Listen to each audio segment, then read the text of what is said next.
And you're back on Global TV Talk Show. I'm in San Diego. It's April 12th in downtown San Diego, 92101. And as you can see in this little sign behind me, one of the themes of today's show is the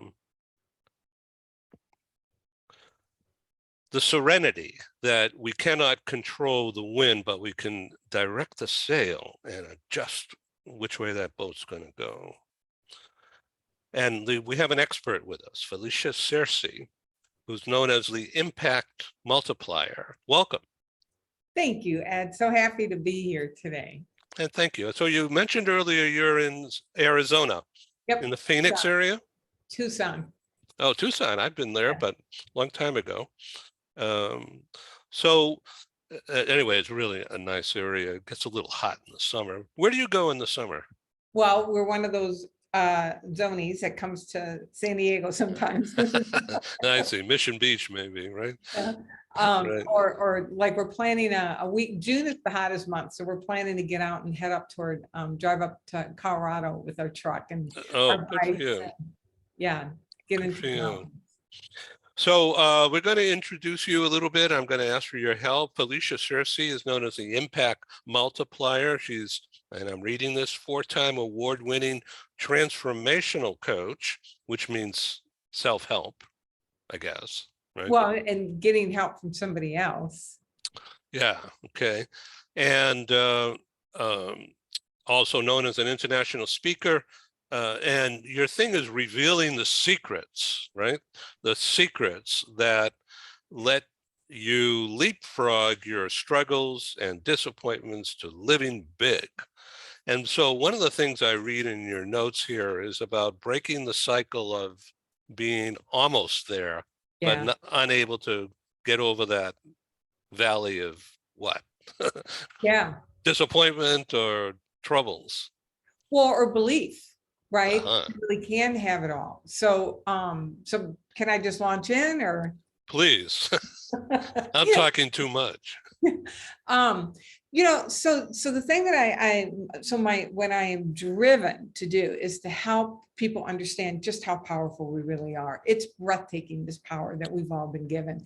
And we've been given this faculty called our imagination, where we have the ability to actually run movies across what Joseph Murphy, who wrote The Power of the Subconscious Mind, to run movies across the movie screen of our mind.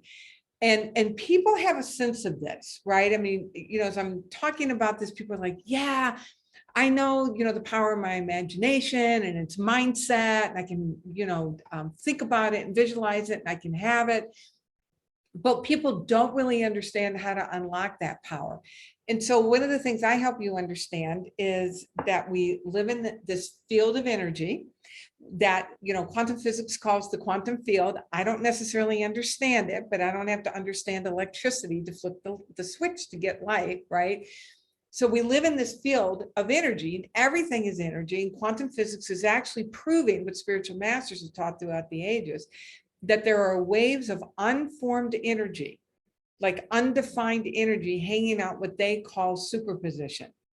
And it sounds almost fantastical that they are now proving that what we predominantly imagine, what we predominantly think about, it's like our underlying habit of how we think, generates feelings. It informs how we feel about life, how we feel about ourselves, how we feel about one another, how we feel about some, you know, divine energy. And those things put together literally transmits or emits an energy, a vibration, and our world around us organizes according to that vibration. So now, if I can just jump in for a second. Absolutely. The issue is within here. Always.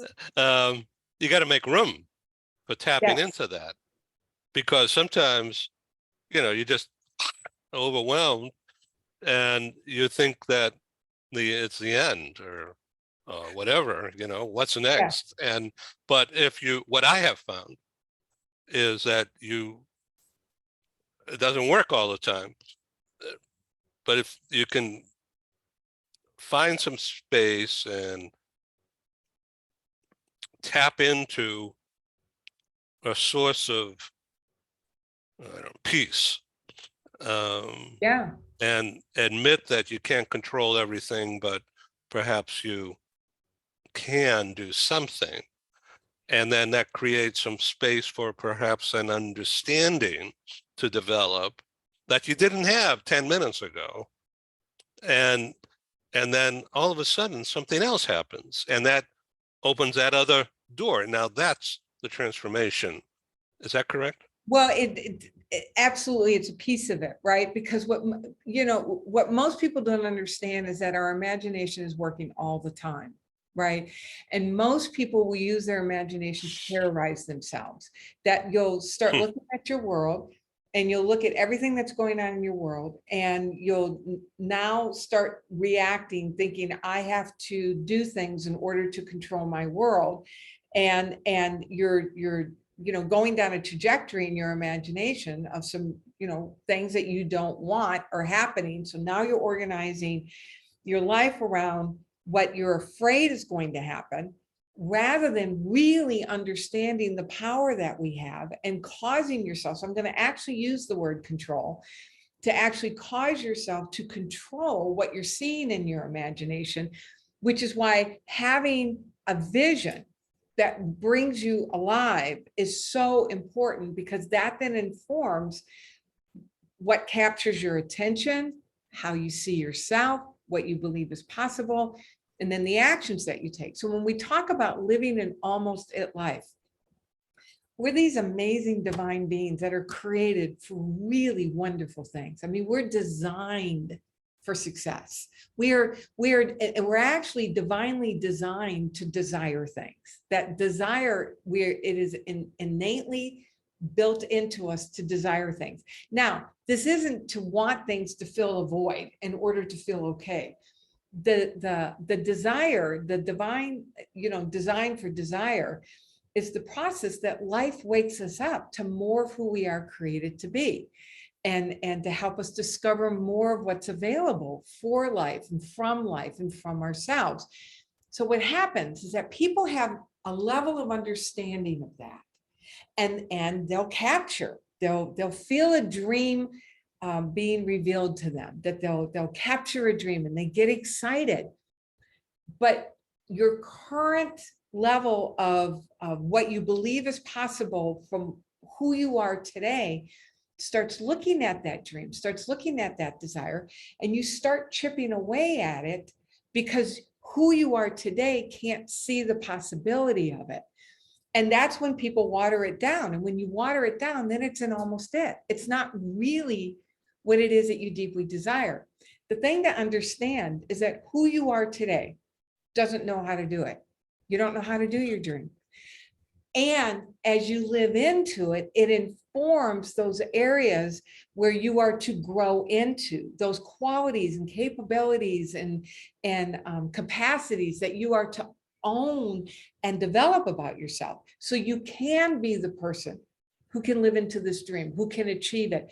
Because it's not a matter of achieving or getting, it's the growing, it's who you become in the process. And that's the transformation I'm talking about. Okay, now I get it. And I think our audience will too. So let's just talk about this thing called universal law. Okay. Okay, now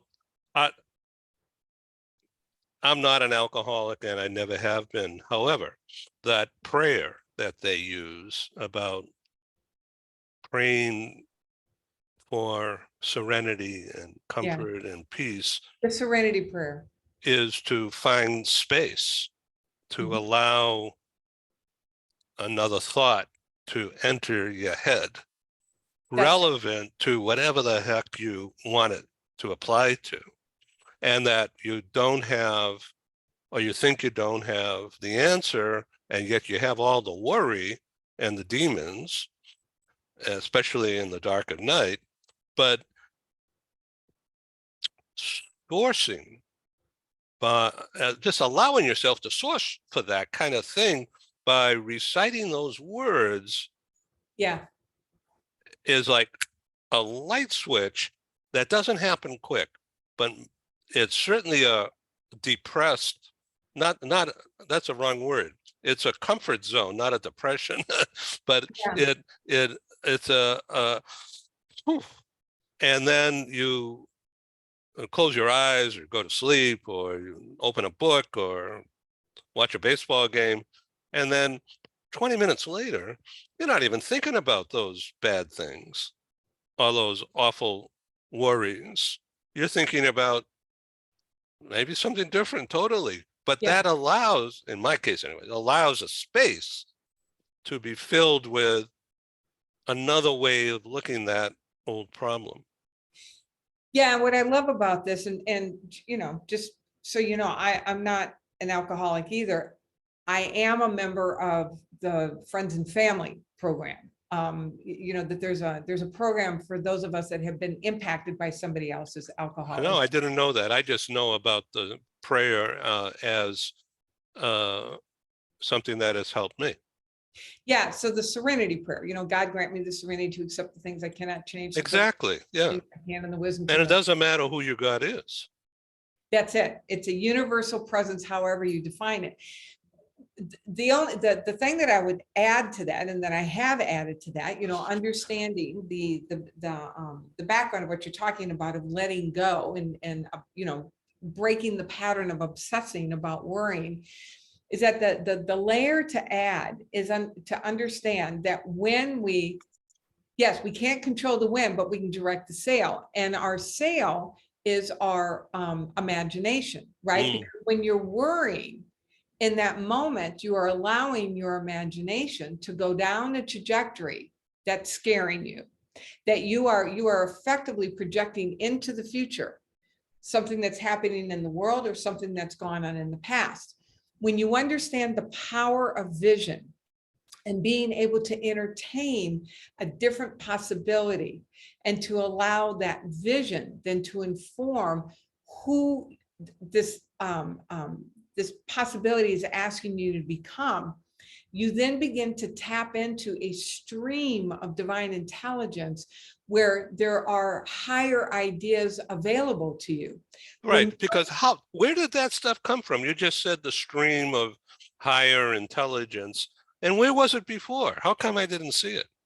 It's because of the level at which we're thinking, right? That power can only have access to us at the level of our understanding and the level of our thinking. So if I'm thinking scary thoughts, so, people are talking about a recession, although I just read recently that it's not what it, anyway, not to get into No, I that. read that today also. And I said, well, why are they raising interest rates and hurting people?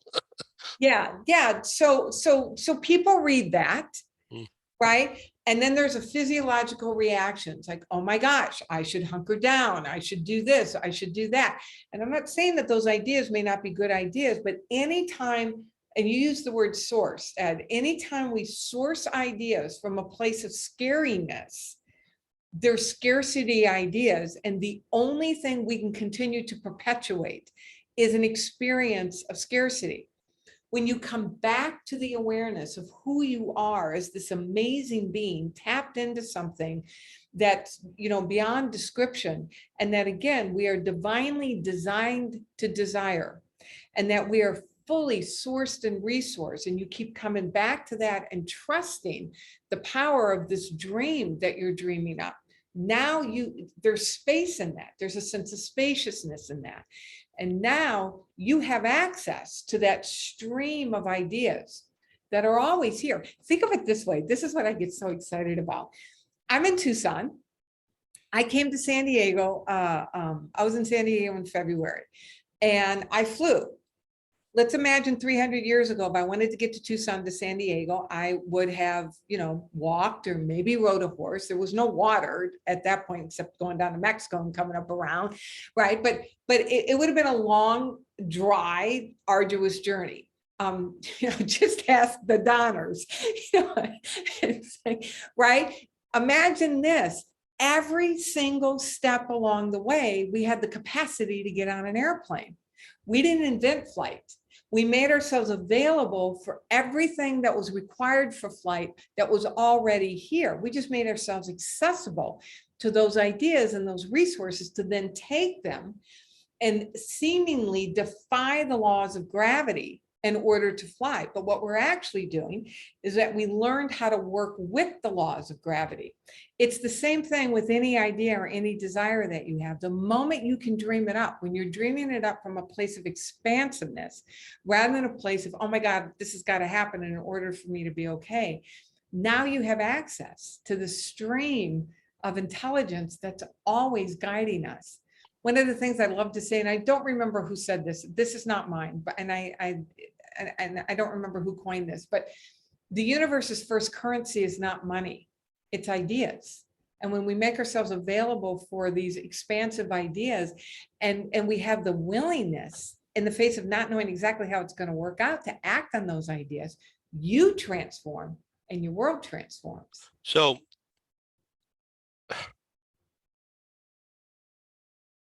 the demons, I'm not going to name names, and the show's not political yet, but there are people out there who are using that exact thing to confuse and to dominate minds. Hitler did it, and Mussolini copied Hitler and all that, but and Franco, I mean, they all did it. And yet we're talking about a positive thing, you and I. Absolutely. We're talking about a life force, which is almost like Yoda. Yeah. And, you know, Obi-Wan Kenobi or something. And it's out there, and I believe in that. And it's been there a long time.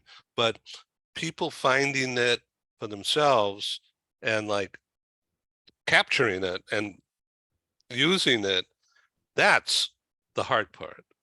Well, and that's the discipline, that's the rigor, that's the study, right? And here's the barometer I use when, you know, people are asking, is this for good, right? Am I really supposed to do this? I actually, there's a 5-question test that I share with people that, oh, you know, tell us. Yeah, they're, you know, so you're dreaming something up. And what I often hear, because, you know, part of my background is that I'm a unity minister, and I had a church for 15 years in Tennessee. And people would often come to me and say, how do I know this is God's will? Or so is that a Presbyterian thing? No, it's New Thought. We taught universal law. Okay, not a universal something or other. That No, I can't remember.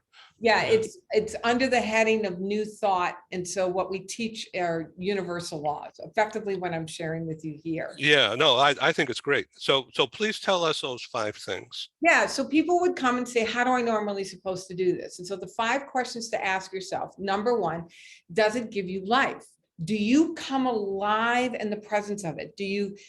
Does your heart like swell open, and there's a part of you that goes, oh my gosh, yeah, I would love that.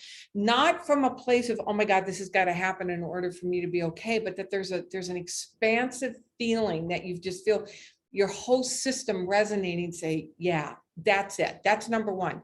Number 2, does it align with my core values? That anything that is divinely inspired is for expansion, and that I've got core values, you have core values, and that you want to align what you're doing with the things that matter most to you. And so for me, it's about helping people discover their greatness, my relationships, my health, and how do I pull all this together to align with those things that matter to me most. Number 3, do I need help from a higher power? If I can do it on my own, it's me, it's my personality driven. When it's expansive and I can't do it on my own, there's a level of surrender and making yourself available for outside help from other people and from this, you know, a divine presence. Number 4, will it cause me to grow? That's foundational. That again, the desire of your heart is not for you to achieve goals. It's not to check, did, I got. It's the catalyst that a universal intelligence uses to wake us up to more of our magnificence. And number 5 is there good in this for others? and realizing that when I'm following that divine guidance, it's expansive and it's of service, it's of high service to everyone involved. And so it can't destroy, it can't be destructive, it can't be at the expense of other people. If it's at the expense of other people, then it's not truly divinely driven. It's our personality. And so now sometimes there may be people in your life that may not necessarily agree with it, and you love them where they are. And the thing that I help people understand is that there is no private good. When you truly know it's yours. You know, I have a client who is building out a work, and there were family members that were nervous about how it was going to impact them. And what's happened is that as she has stepped into this, she has blossomed and she's thriving, and she's so much more available for her family and her loved ones. And she's bringing her best, and they can see it, and they love being around her now because she's not doing things at the mercy of what's important for her. And that's what happens as we step into whatever's coming alive for you. So that's how we don't become Hitlers and, you know. Yeah. So let's talk about giving yourself permission to change. Yeah. So this sounds, to some people, it just sounds like it's BS, you know, and I know. because they have such a negative bias to begin with because of what they think life has done to them. Yeah. But here we are. I just use these words. They're not my words, but it's I don't know what, but so the wrong. But some people really believe that they're in a position because of this happened to me because of somebody else 30 years ago. And I've been so PO'd at all that, and that I've just been stuck in this anger. Yeah. And I'm just blindsided. And because of that, I couldn't do this, I couldn't do that. And now I'm dealing with this, blah, blah, blah, right? And yet, well, this is why I'm so on fire with this. how do you get out of that? Yeah, you brought up 12-step programs earlier. And so there's nothing in my background that would suggest that I would be where I am today, living the fulfilled, abundant life that I am, that I'm one of those people that grew up, that there was alcoholism, mental illness, terrific amount of violence in my household. We struggled financially. You know, I'd walk in and have to read the temperature of the room. Was it safe to even be around? And I had a image of life, that life was dangerous, life was hard. You don't ask for anything. If you ask for something, you literally run the risk of being seriously hurt for asking for something. And so, you know, I reached a point, I was 22 years old when there was so much desperation. I felt so desperate and so despairing, and really began to so responsible for what was going on in my family as well, and so unworthy. I mean, the unworthiness was just, I mean, I just oozed it. And you know, and afraid. I mean, I wasn't afraid. I was the embodiment of fear. And I can just remember thinking, my God, I don't know how you go on like this. And it was in that really tender, very vulnerable moment that I was cracked open and discovered a different way, discovered that there truly is a way where my history doesn't define me. Other people's impressions of me don't have to determine what happens for my future. And as I learned what I'm sharing here with you, Ed, my life is unrecognizable. I mean, you have to literally have to have the Hubble telescope to see where I was compared to where I am now, right? And it just keeps getting better, and I keep learning it and keep applying it, and things just keep getting better. And when I realized that it's a system, it's not me, it's not special dispensation, it's not luck, it's not being chosen. It truly is a spiritual system. I'm on fire with helping people understand. I don't care where you come from. I don't care what your history is. It's possible for any of us to stare it in the face. I'm not denying it. I'm not denying my history. I'm denying the power that it had over me. And if it can happen for me, it can happen for anybody. And this is the thing that and this is not to dismiss the pain. It's a very real human experience. It's just not who you are. And that's the thing for us to understand, and understand the spiritual system to unlock what's real and what's true for us. So we are able to transcend, not even just overcome, but transcend what might have come before in order to create that which is wanting to be created through us and by means of us. So that's what I say to people who say, yeah, but you don't know my story, Felicia. And I wrap my arms around you and say, I don't have to know your story. I know what's true for you. So that's the wall. That's the Berlin Wall you got to go through. And Yeah. a lot of people aren't going to try because they're defeated before they start. Tiny percentage of people really do it, which is heartbreaking. Yeah. Which is why I'm on fire to, even if I can just plant the seed of possibility for people. What's your website? FeliciaSearcy.com. Okay, and you can see right there how she spells her name in my lower left there. And I really appreciate you being with me, and I invite you to come back next month or whenever you can, and let's continue this. And I would love that. if you want to bring in somebody, you know, or just one-on-one's fine too. I think you are. I think your voice is important today in the U.S. and elsewhere. But let's just talk about the news this week is just awful, and I think people don't know what to do. Yeah. And they need to understand, not that we have all the answers, but it's one way of finding peace and maybe hope. Well, and here's what I've come to discover from myself and the hundreds of people I've worked with directly and the thousands of people I've spoken to. When we really tap into building out a life that we love, understanding that we're tapping into an energy of love, it's impossible for us to hurt one another. When you're really dedicated to living the life that you are created to live, it just retaliating or hurting somebody else, it's such a disconnect. And so this is why I'm on fire for helping people discover what's really coming alive through you, because that's how we transform our world. Thank you for being on Global TV Talk Show, Felcicia Searcy. I love what you're doing, and I have felt some power from the show here. Oh, thank you, Ed. Thank you. Yeah, thank you for allowing me to be here. I'm honored. Thank you. Cheers.